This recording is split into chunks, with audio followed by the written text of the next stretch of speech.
Hello students, welcome to our new video. We are going to discuss various methods for determining particle size, and this is important topic of micromeritics of physical pharmacy subject. And in this video, basically we will be discussing in detail the optical microscopy method. If you have not subscribed our channel, do subscribe our channel SRIP Edu Pharma. तो अभी हम देखेंगे particle size क्या होता है। अगर हम powder की बात करें तो कलेक्शन ऑफ पार्टिकल्स जो है वो पाउडर होता है। अब पार्टिकल्स एक ही साइज के ना होके अलग अलग साइज के होते हैं, वेरिएशन होता है उसके साइज में, और इसीलिए उसको बोला जाता है it is poly disperse in nature. अब हमको अगर पार्टिकल साइज डिटरमाइन करना है तो उसकी हमको साइज रेंज भी डिटरमाइन करनी होती है, और इसको हम फाइंड आउट करते हैं बाय नंबर और वेट फ्रैक्शन। और इसी के लिए हमको पार्टिकल साइज डिस्ट्रीब्यूशन भी डिटरमाइन करना होता है, जिससे कि हमको average particle size of the sample मिल जाता है। अब पार्टिकल साइज डिस्ट्रीब्यूशन के लिए हम क्या करते हैं, हम इसमें फ्रीक्वेंसी डिस्ट्रीब्यूशन कर्व प्लॉट करते हैं, जिसमें कि एक साइड में होता है नंबर या वेट ऑफ द पार्टिकल्स और दूसरे उसमें एक्सेस में होता है साइज रेंज। और इसमें जो कर्व डिटरमाइन होता है उससे फिर हमको ये पता चलता है कि पार्टिकल्स का क्या साइज डिस्ट्रीब्यूशन है। और ये बहुत इंपॉर्टेंट है क्योंकि कोई दो सैंपल्स का सेम एवरेज डायमीटर हो सकता है, लेकिन उसमें साइज डिस्ट्रीब्यूशन अलग अलग होगा। अब बात करते हैं पार्टिकल साइज डायमीटर की। अगर हम पार्टिकल को देखें तो वो एकदम प्रॉपर स्फीयर शेप नहीं होता है, स्फेरिकल शेप नहीं होता है, वो एसिमेट्रिक होता है। तो अब अगर हमको उसका पार्टिकल साइज डिटरमाइन करना है तो हम उसको कंपेयर करते हैं with equivalent sphere. So the size of a sphere is readily expressed in terms of diameter, but the particles are non-spherical, so size is expressed as equivalent spherical diameters. और इसमें कौन कौन सी diameters हो सकती है, surface diameter जिसको denote करते हैं ds से, volume diameter that is dv, projected diameter that is dp, Stokes diameter which is dst, and sieve diameter which is dsieve. अब इसकी प्रॉपर डेफिनेशन हम आगे देखते हैं। तो सबसे पहले आता है सरफेस डायमीटर, जिसको ds बोलते हैं। It is the diameter of a sphere having the same surface area as the asymmetric particles. मतलब हमने एसिमेट्रिक पार्टिकल लिया, उसके ऊपर सुपर इम्पोज कराया एक इक्विवेलेंट स्फीयर को, तो जो स्फीयर का जो डायमीटर है वो क्या होगा, जो उसका सरफेस एरिया है उसके बराबर अगर होता है तो वो सरफेस डायमीटर कहलाता है। और अगर उसी स्फीयर का सेम वॉल्यूम हम लेते हैं तो वो वॉल्यूम डायमीटर होगा। और अगर हम मान लीजिए एक एसिमेट्रिक पार्टिकल है, उसको हम माइक्रोस्कोप के अंडर में देख रहे हैं, और वहां पर जो सेम एरिया होगा वो उसका कहलाता है projected diameter. Similarly Stokes diameter क्या है, it is the diameter which describes an equivalent sphere undergoing sedimentation at the same rate as the asymmetric particle. मतलब जो एसिमेट्रिक पार्टिकल है उसकी इक्विवेलेंट जो स्फीयर है, अगर वो सेम सेडिमेंटेशन रेट को करेगा या सेम सेडिमेंटेशन होगा उसमें, तो वो DST या स्टोक्स डायमीटर होता है। और sieve डायमीटर क्या होगा, it is the diameter of a sphere that passes through the same sieve aperture as the asymmetric particle। तो नाम से ही समझ में आ रहा है हमको। डिफरेंट मेथड्स में हम देखेंगे अभी आगे कि कौन से मेथड में कौन सा डायमीटर जो है वो डिटरमाइन किया जाता है।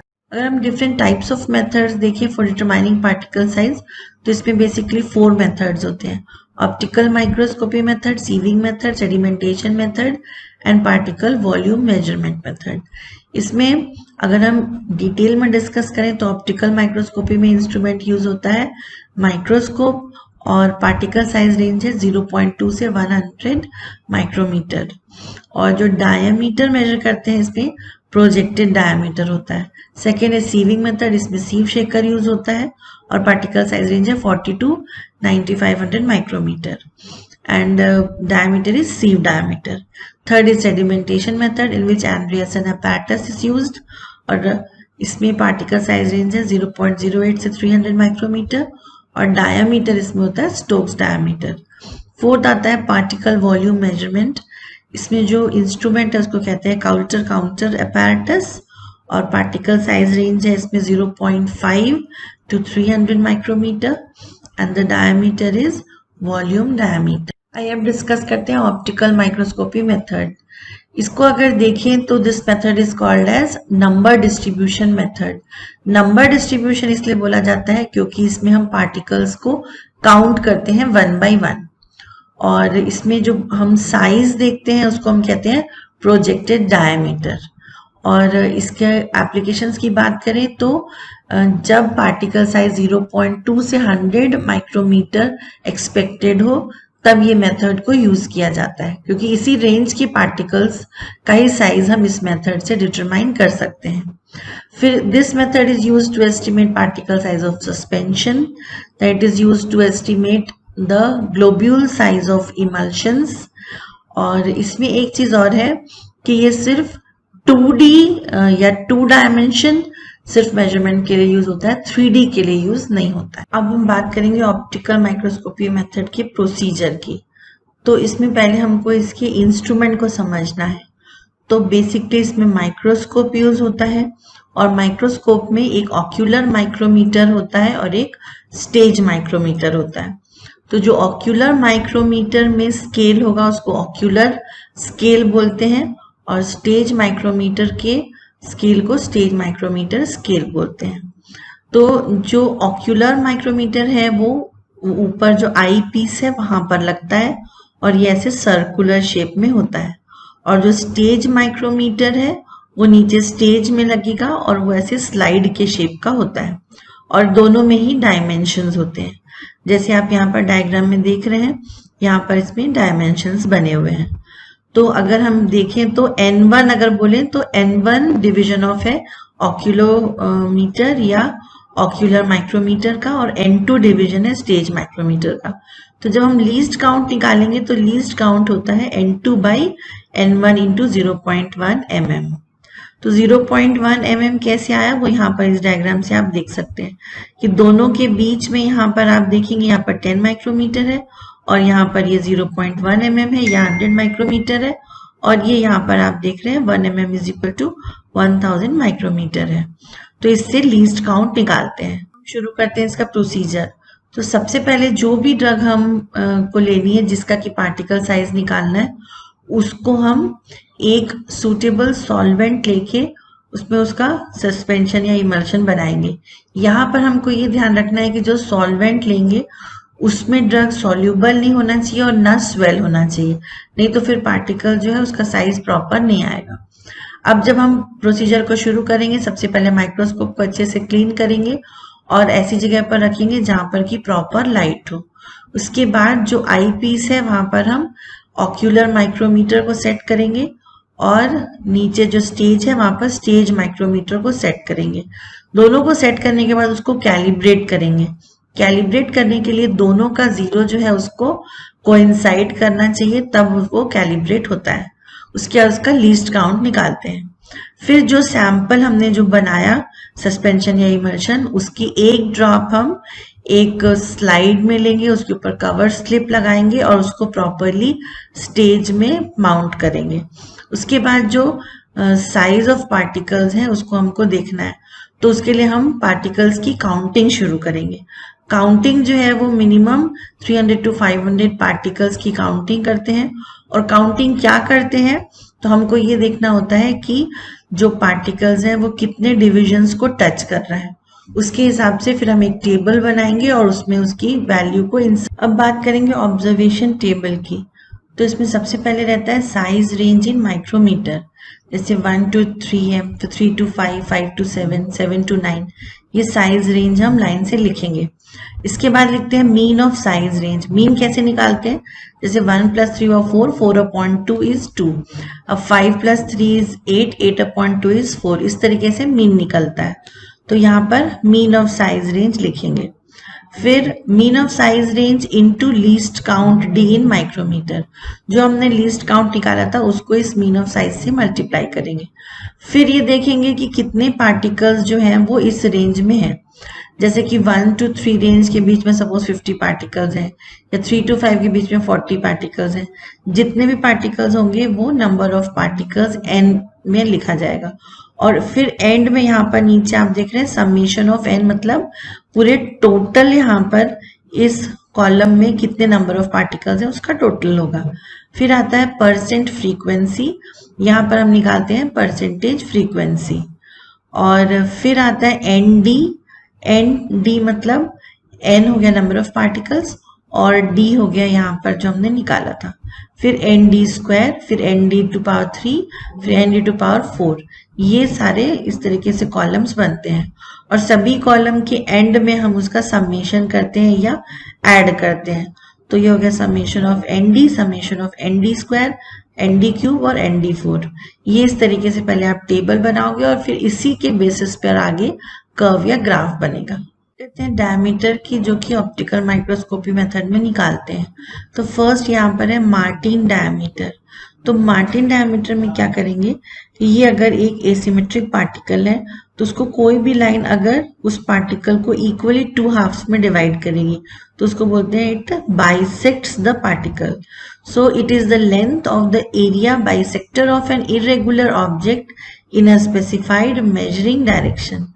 जैसे यहाँ पर ये एक लाइन है, ये इसको कट कर रही है और इसमें ये दोनों पॉइंट्स देखेंगे जहां पर ये इसको टच की, किसको, ये वाले पार्टिकल को, और इन दोनों के बीच में जो ये डिस्टेंस है वो डिस्टेंस ये नंबर 1 पे हुआ मार्टिन डायमीटर।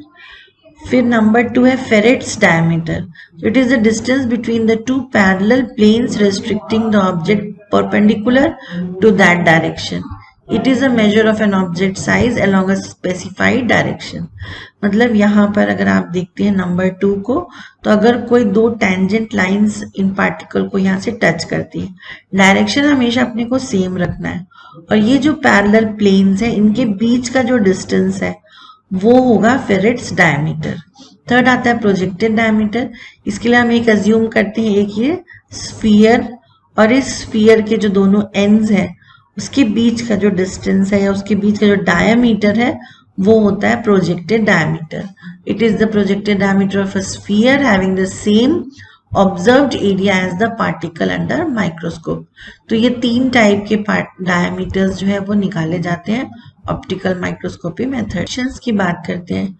तो जैसे मैंने बताया लीस्ट काउंट जो निकालते हैं वो n2/n1 इंटू 0.1 mm होता है और इसमें फर्स्ट जो निकाला जाता है वो होता है अरिथमेटिक मीन। तो जो हमने टेबल में देखा था summation of N D upon summation of N, इससे निकलता है अरिथमेटिक मीन। फिर आता है वॉल्यूम सरफेस मीन डायमीटर। इसका फॉर्मूला होता है summation of N D cube upon summation of N D square. फिर होता है वेट मोमेंट मीन डायमीटर। इसके लिए है formula summation of N D 4 upon summation of N D 3। फिर इसी जो हमको रीडिंग्स मिली है उसी से हम प्लॉट करते हैं size distribution curve, long normal curve, cumulative frequency curve और प्रोबेबिलिटी कर्व्स। बात करते हैं एडवांटेजेस की। तो पहला एडवांटेज है we can see the particles. हम पार्टिकल्स को व्यू कर सकते हैं, देख सकते हैं। फिर ये मेथड जो है रिलेटिवली इनएक्सपेंसिव है क्योंकि बहुत बड़े कुछ इंस्ट्रूमेंट नहीं लग रहे हैं, सिर्फ एक माइक्रोस्कोप और ऑप्टिकल और स्टेज माइक्रोमीटर लग रहा है।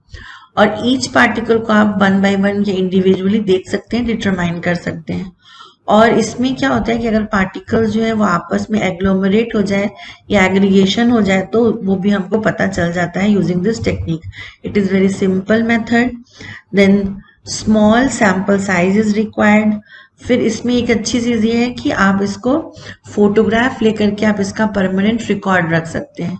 और अगर कोई सब माइक्रोन साइज के पार्टिकल्स है तो इसको हम इलेक्ट्रॉन माइक्रोस्कोपी मेथड से भी आगे कर सकते हैं। अब बात करते हैं कुछ डिसएडवांटेजेस या लिमिटेशंस की। अब क्योंकि इसमें बहुत सारे पार्टिकल्स काउंट करने हैं इसलिए टीडीएस और टाइम कंज्यूमिंग मेथड है। और फिर क्योंकि आपको 1 by 1 पार्टिकल्स काउंट करने हैं तो मैनुअल एरर होने की भी चांसेस हैं, हाई ऑपरेटर फैटीग होने के चांस है। और इसमें एक चीज और है कि आपको 3 डायमेंशन व्यू नहीं मिलता है, सिर्फ आप लेंथ और विड्थ देखते हैं। मतलब आप सिर्फ 2D या 2 डायमेंशन व्यू ही मिलता है, इसलिए आप डायमीटर जो है वो 2 डायमेंशन वे में निकाल सकते हैं। डेप्थ ऑफ द पार्टिकल्स जो है वो इस मेथड से हम डिटरमाइन नहीं कर सकते हैं। और in case of electron microscopy material such as emulsions are difficult or impossible to prepare. So dear students, Here we come to end of our video. Other methods we'll be discussing in further videos. Hope you have liked this one. If you have any problem or any queries, you can do write us in comment section. We will be ready, or we will be very happy to discuss your problems and give the solutions. Keep watching our videos. Do like, share and subscribe the channel SRIP Edu Pharma and press the bell icon for the notifications.